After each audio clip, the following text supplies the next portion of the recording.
అందరికీ నమస్కారం. నా పేరు Archana. Welcome to mysterious stories. ఈరోజు కథ నువ్వే నా శ్వాస. ఈ స్టోరీ రచించిన రైటర్ అర్చన రాజశేఖర్ అంటే నేనే. ఇక స్టోరీలోకి వెళ్తే, ఓకే ధీర్, ఇప్పుడే రెడీ అవుతాను, పిక్ చేసుకో అని చెప్పి కాల్ కట్ చేసింది రీటా.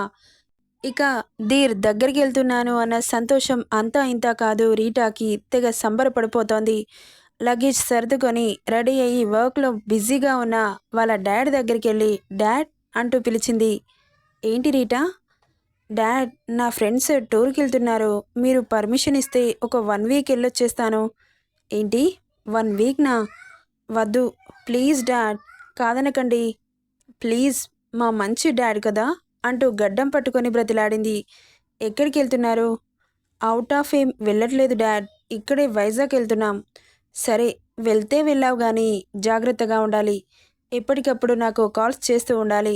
ఓకే డాడ్, మా మంచి డాడ్ అంటూ బుగ్గకు ముద్దిచ్చి ఇక వెళ్తాను డాడ్, మా ఫ్రెండ్స్ నా కోసం బయట వెయిట్ చేస్తున్నారు. అన్నీ రెడీ చేసుకొని నన్ను అడగడానికి వచ్చావా అన్నాడు. మీరెలాగో ఒప్పుకుంటారు కదా డాడ్ అన్నది. ఓకే, జాగ్రత్తగా వెళ్ళిరా, take care. Okay dad, bye. మీ మమ్మీ కిచెన్లో ఉంది, తనకు కూడా చెప్పేళ్ళు. ప్లీజ్ డాడ్, మమ్మీకి మీరే చెప్పండి, ఇప్పుడు తనని కదిలిస్తే నన్ను ఇక్కడ నుండి వెళ్ళనివ్వదు, ప్లీజ్ ప్లీజ్ అంటూ మెల్లగా అక్కడి నుండి పారిపోయింది రీటా. ఇడియట్ అని ముద్దుగా తిట్టుకున్నాడు. వచ్చేసావా? అబ్బా, మా డాడీని ఒప్పించడానికి ఎంత కష్టపడ్డానో అనుకుంటూ కార్లో కూర్చుంది. ఆమెను చూసి చిన్నగా స్మైల్ ఇచ్చి కార్ స్టార్ట్ చేశాడు. అసలు నాకు ఇదంతా కలలా ఉంది తెలుసా ధీర్ అనింది అతని భుజం మీద తలవాల్చి. తల తిప్పి చూసి బుగ్గపై చేయి పెట్టి, ఇంట్లో మమ్మీ డాడీకి నచ్చేలా బిహేవ్ చెయ్యి, మన పెళ్ళి వాళ్ళే చేస్తారు అన్నాడు ధీర్. ఓకే ధీర్, నువ్వే చూస్తావుగా. అది వాళ్ళిద్దరినీ దాని మాయలో పడేసుకుంది. నువ్వు వాళ్ళని గెలవాలంటే చాలానే కష్టపడాలి. ఎందుకంటే తను వంటలు బాగా చేసేది, పెద్దవాళ్ళకి రెస్పెక్ట్ ఇచ్చేది, ఎవరికేం అవసరమున్నా తనే తీర్చేది, చాలా ఓపికతో ఇంటిని ఎప్పుడు క్లీన్గా ఉంచేది, మేడ్స్ ఉన్నా సరే ఇంట్లో పనులు మాత్రం తనే చేసేది, మామ్తో ప్రేమగా కబుర్లు చెప్పేది, డాడ్కి చాలా రెస్పెక్ట్ ఇచ్చేది, నేను ఎంత తిట్టినా కానీ ఓపికతో భరించేది, కానీ ఎదురు తిరగలేదు అని చెబుతున్న ధీర్ని ఆశ్చర్యంగా చూస్తూ ఉంది. ఏంటి అలా చూస్తున్నావు? నువ్వు దాన్ని తిడుతున్నావా, పొగుడుతున్నావా? నిజంగా సీత అంటే నీకు ఇష్టం లేదు కదా? నీ మాటల్లో సీత మీద ఇష్టం కనబడుతోంది ధీర్.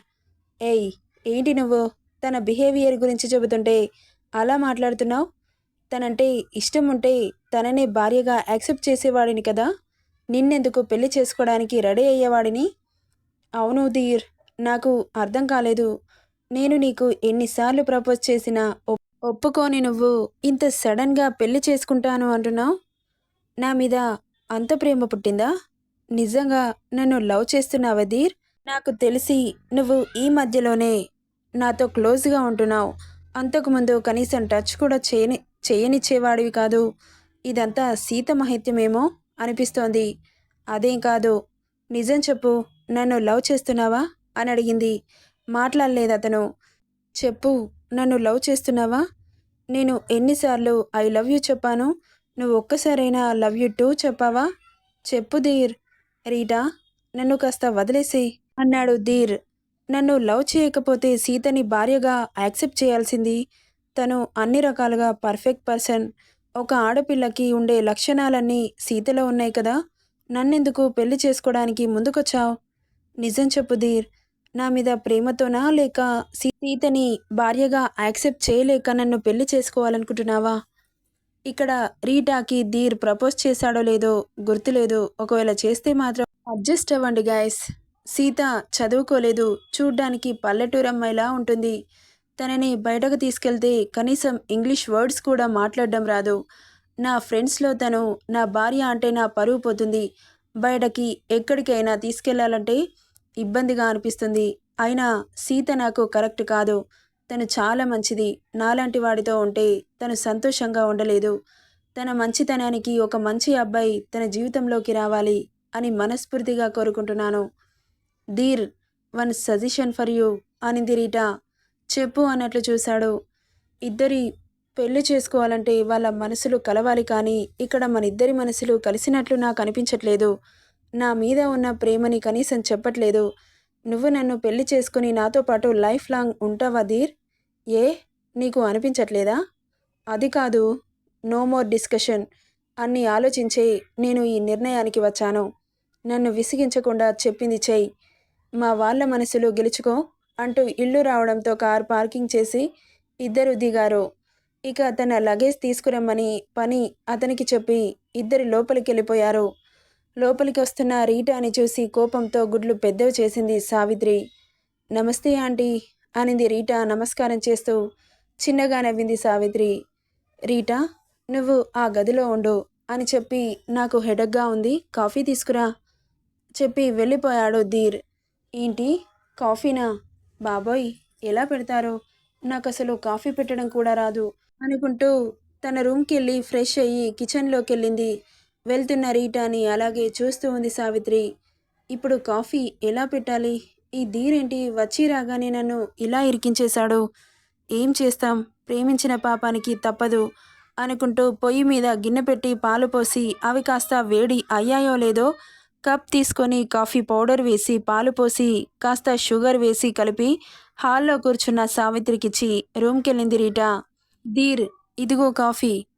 మొదటిసారి నీ కోసం పెట్టాను అంటూ కాఫీ కప్ని అతని చేతిలో పెట్టింది. థ్యాంక్ యూ అంటూ కాఫీ సిప్ చేశాడు.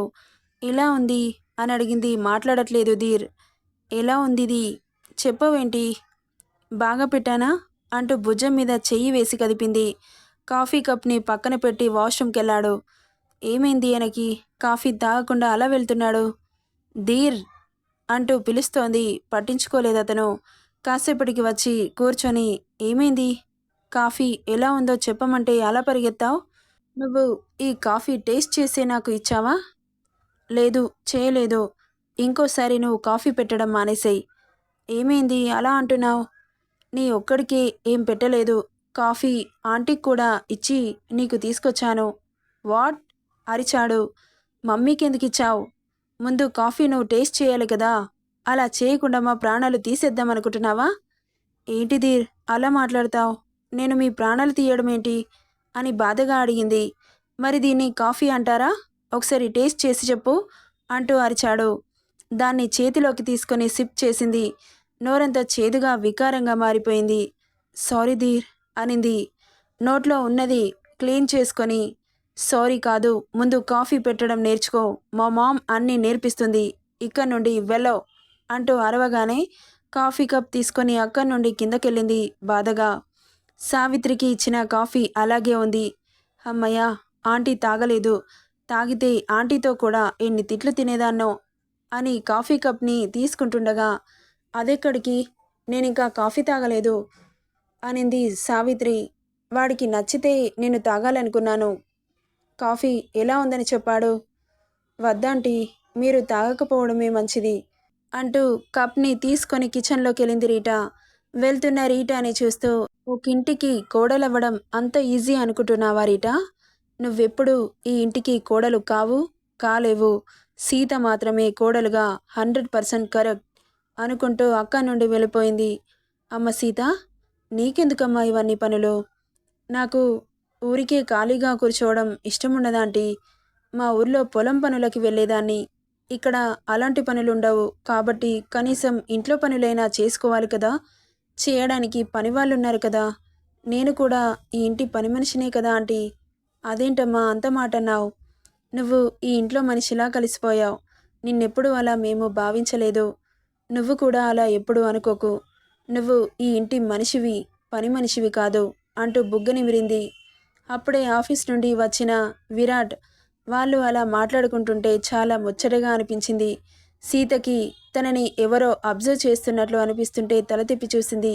టక్కున తల తిప్పేసుకున్నాడు విరాట్. నువ్వెప్పుడొచ్చావు నాన్నా అనింది కుసుమ.